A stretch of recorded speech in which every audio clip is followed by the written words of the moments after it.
তাহলে তো এবার মেয়েটার বিয়ের ব্যবস্থা করতে হয় গো। হ্যাঁ, এখন আর বিয়ে পিছিয়ে দেওয়ার কোনো মানে হয় না, বলো। কৃষাণুর বাড়ি থেকে চাইছে, কৃষাণু নিজে চাইছে, তাই অপারেশনটা হয়ে গেলেই আমরা বিয়েটা দিয়ে দেবো।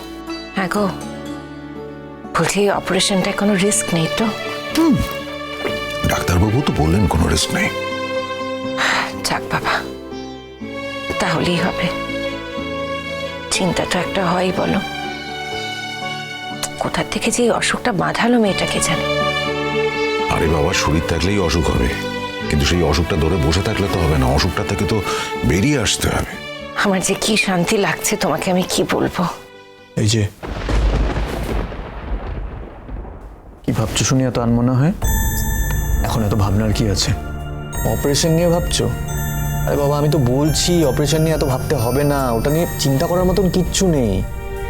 আমার কথাটা শোনো, ওরা তোমাকে অজ্ঞান করে সেন্সলেস করে তোমাকে অপারেশন করবে। হ্যাঁ, তুমি কিছু বুঝতেই পারবে না। দেখো, এটা তো কোনো মেজর অপারেশন নয়, trust me, this is not a major operation. হ্যাঁ, পরে যখন তোমার জ্ঞান ফিরবে তখন প্রথম দিনটা একটু ব্যথা হবে। ওরা তোমাকে সেডেটিভ দেবে, তুমি ঘুমিয়ে থাকবে। তারপরের দিন যখন তোমার জ্ঞান ফিরবে তখন দেখবে তোমার ব্যথাটা নেই, তুমি হাঁটতে পারছো। কি বলছো তুমি? সত্যি বলছি। আর মিটি, তুমি তুমি এরকম করছো কেন? এত ভয় পাচ্ছ কেন? এই সামান্য একটা অপারেশন নিয়ে তুমি এত ভয় পাচ্ছ? আমি যদি অশোকে ভয়ই পেতাম তাহলে বেড়াতে যাওয়ার কথা বলতাম না। এইটাই তো চাই। কারেক্ট, ভয় পাবে কেন? ভয় পাওয়ার মতো তো কোনো কারণ নেই। আচ্ছা শোনো, এবার কিন্তু বিয়ের শপিংগুলো করে ফেলতে হবে। ইনফ্যাক্ট আমি মাকে আজই গিয়ে বলবো, এ মা, তোমার ছেলের বিয়ের কিন্তু আর বেশি দেরি নেই। ওই যে ভেবেছিলে 4-5 মাস পর হবে, সেটা আর হচ্ছে না। বিয়ে কিন্তু এবার এগিয়ে আসছে। তবে আমার সব থেকে ভালো লাগছে কি জানো?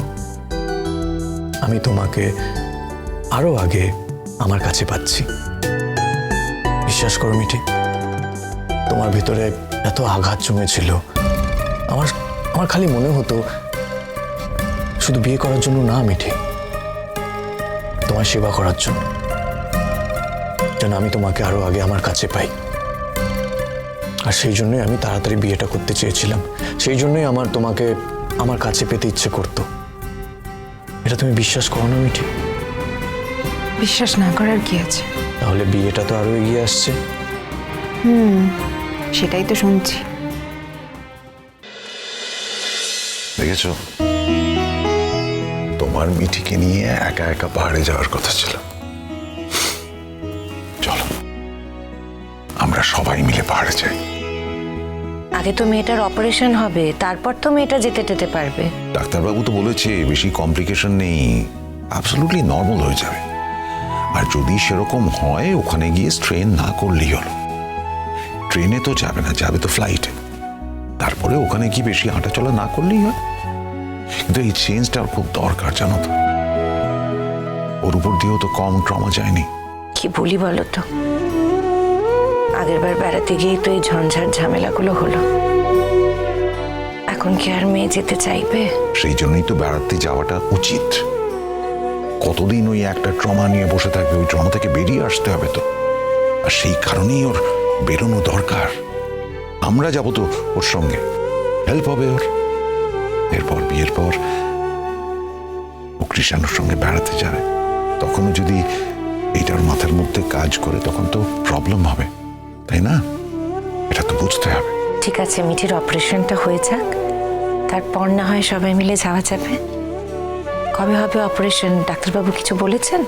As early as possible. ডাক্তারবাবু সেই জন্য তো আমার ফোন করেছিলেন। উনি ওনার সেক্রেটারিকে বলেছেন ওনার ফ্রি ডেটসগুলো বের করে রাখতে। উনি কবে কলকাতায় আছেন, তারপরে ওনার বাকি অন্যান্য এঙ্গেজমেন্ট কি আছে না আছে সেসব দেখে উনি আমায় ডেট জানাবেন। আমি 2-1 দিনের মধ্যেই ভর্তি করে দেবো। একদিন আগে ভর্তি হবে, টেস্ট ফেস্টগুলো করে নিতে হবে, পরের দিন অপারেশন, তারপরের দিন বাড়ি ফিরে আসবো। মোটে 3 দিনের ব্যাপার। খুব আনন্দ হচ্ছে জানো। বাহ, আমার অপারেশন হবে আর ওনার আনন্দ হচ্ছে। এই ইডিয়েট, অপারেশনের কথা ভেবে বলেছি? কাছে থাকতে পারবে সে কথা ভেবে বলেছি।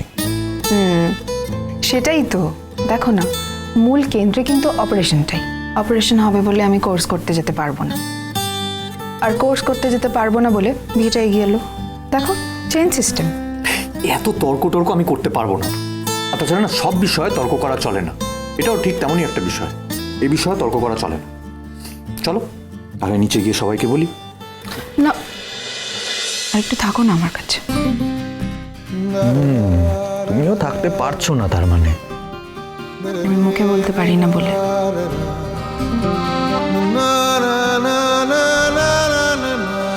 আরে আরে, বৌদিরা আছে, কখন কি চলে আসবে? কি হচ্ছে এটা? গিয়েটা সরি আসলে আজকে না ঠিক ওই আমার ভেতরের ইমোশনগুলোকে আমি কন্ট্রোল করতে পারছি না। এত ইমোশনাল কি হলো শুনি? ওই যে তুমি আমার কাছে তাড়াতাড়ি চলে আসবে, এত ভালোবাসো তুমি আমাকে। সেটাই যদি না বোঝাতে পেরে থাকি তাহলে সেটা আমার জন্য সবথেকে বড় ব্যর্থতা। সত্যিই জানতাম না এতটা ভালোবাসো তুমি আমায়, এত আকুল ভাবে চাও। চাই মিঠি, আমি তোমাকে আমার জীবনে অ্যাকসেপ্ট করে নিয়েছি, আমার পরিবারও কিন্তু তোমাকে অ্যাকসেপ্ট করে নিয়েছে। একজন মানুষকে যখন একবার অ্যাকসেপ্ট করে নেওয়া হয় না, তখন তার জন্য আর অপেক্ষা করে থাকতে ভালো লাগে না। অন্তত আমার তো তাই হচ্ছে। আমি ছটফট করছি কি এমনি এমনি? আচ্ছা কৃষাণু, একটা কথা বলো আমায়। তুমি যদি কখনো আমার ব্যাপারে কোনো গুজব শুনতে পাও, কোনো খারাপ কথা শুনতে পাও, তোমার কিরকম লাগবে? তোমার সম্পর্কে আমাকে এসে কেউ কোনো কথা বলবে? হ্যাঁ, কার এত সাহস? আর যদি এসে বলে, বলুক না, ক্ষতি নেই তো। আমি তোমাকে জিজ্ঞেস করবো, ক্ল্যারিফাই করবো তোমার সাথে। বিশ্বাস করবে কথাগুলো? যদি তুমি আমায় সত্যি কথা বলো, বিশ্বাস করবো। আর যদি বলো না, এগুলো মিথ্যে কথা, তাহলে বিশ্বাস করবো না। As simple as that. উল্টোটা যদি বলি? তুমি এত ভালো ছেলে, তোমার ব্যাপারে কে আমাকে খারাপ কথা বলতে আসবে? আর তুমি বুঝি এমন মেয়ে যে তোমার সম্পর্কে সবাই বানিয়ে বানিয়ে মিথ্যে কথা বলবে? তোমাকে তো আমি বলেছি আগে, আমার একটা অ্যাফেয়ার ছিল। হ্যাঁ, আমি সবটা জানি। আরে এটা কোনো বড়সড় ব্যাপারই নয়, এখন সামান্য ব্যাপার। এখন ট্রিটমেন্ট এত সহজ হয়ে গেছে, এত অ্যাডভান্সড হয়ে গেছে, এগুলো জাস্ট অল্পক্ষণের ব্যাপার। And this is science. বাঁচালে বাবা। বাঁচিয়েছে না? আরে কি করছো? ছাড়ো। কেন? দরজা বন্ধ তো। না, দিনে দুপুরে। সকালবেলায় বলো, দিনে দুপুরে, আর রাতের বেলা যখন কাছে পেতে চাই বলো ঘুম পাচ্ছে। আচ্ছা কি হয়েছে বলো তো? আমি তো একটা মানুষ, হ্যাঁ? আমাকে অ্যাভয়েড করো কেন? কি সমস্যা? আমি তোমাকে অ্যাভয়েড করি? অ্যাভয়েড করো না, অবশ্যই করো। আমার মন খারাপ হয় না বুঝি? সত্যি করে বলো তো, কি হয়? সংস্কারে বাধে? না না, কই সেরকম কিছু না। সেরকম কিছু তো বটেই। কমলিনী, আমি তো রক্ত মাংসের মানুষ, আমার একটা মনও আছে। আমি তোমায় খুব ভালোবাসি, আর খুব স্বাভাবিকভাবে আমি তোমাকে কাছে পেতে চাই, কিন্তু আমি তোমায় কোনোদিন জোর করতে পারবো না। আমার মনে হয় তুমি অন্তর থেকে যেদিন আমার কাছে আসবে, আমি পূর্ণ হব। খুব ইচ্ছে করে তোমাকে কাছে পেতে, কিন্তু পারি না। কিন্তু খারাপ লাগে, সেটা হয় বই কি। আমার কষ্ট হয়, খুব কষ্ট হয়। আশা করি তুমি বুঝতে পারছো। চিরসখা হে